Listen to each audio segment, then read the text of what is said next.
Okay, so in part 4 of this classwork assignment, what we're going to do is create a relevant data visualization using the tools from ggplot2, which is the package we have learned to create relevant data visualizations. So for example, here we can think of showing the average delay in minutes by month for this data set of all flights that left New York City in the year 2013. An idea for this would be to create a scatter plot where one of our axes contains the name of the month and the other axis contains the delays in minutes. So that way, what we can be picturing in our minds right now is a scatter plot where we have points going left or right, depending on how large is the delay for that particular month. So how to create this? Here's an idea. I'll use the ggplot function in which I define what my data frame is, and the data frame we want to use is the one that we created in the previous step called delay by month. After we do that, we don't pipe in ggplot, we add layers, and the layer that I want is the GM point layer because I'm talking about creating a data visualization, which is a scatter plot in this case. Within GM point, I'll define my aesthetics, and in X, I want to put the delay, in Y, I want to put the month. And if we were just to run this, we should see the type of plot that we want.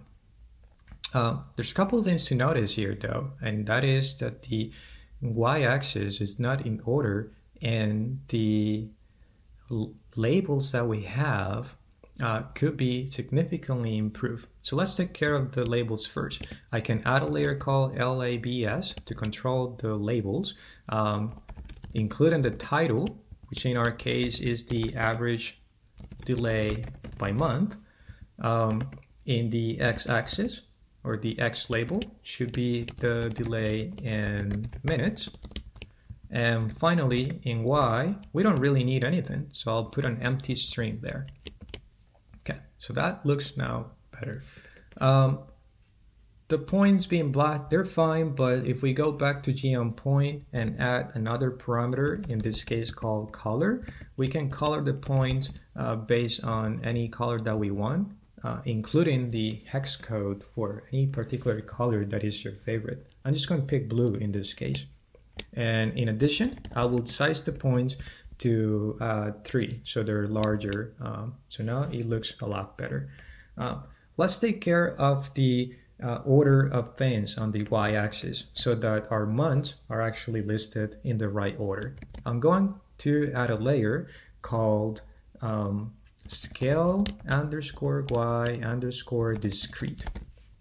And again, all of these are little tricks that you can start incorporating in your workflow so that your data visualizations are more professional and a lot better, and they actually tell the message that you want to share with others. So the scale y discrete function can be used to control how the what are the scales used in the y-axis, and in our case we need a parameter called limits and set that to rev of month.name. What this will do for you is put the month name in order.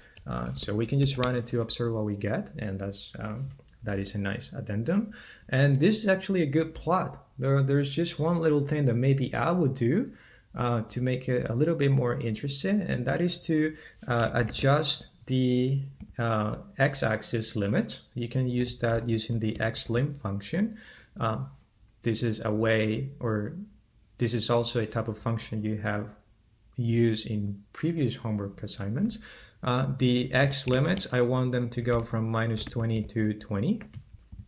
And when I run that, now I can have a more symmetric type of plot.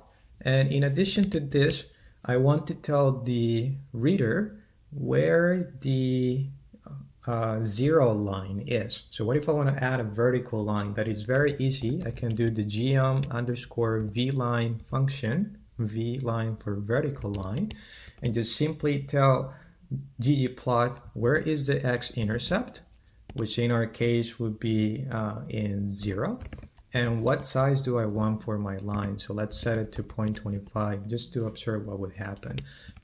So now this line is telling any new reader what is the separation between those that have a positive delay, those months that have a positive delay on average, and those that have a negative delay. So we see again that July is the one with the largest delay on average, while September is one with the smallest delay on average. This is in minutes.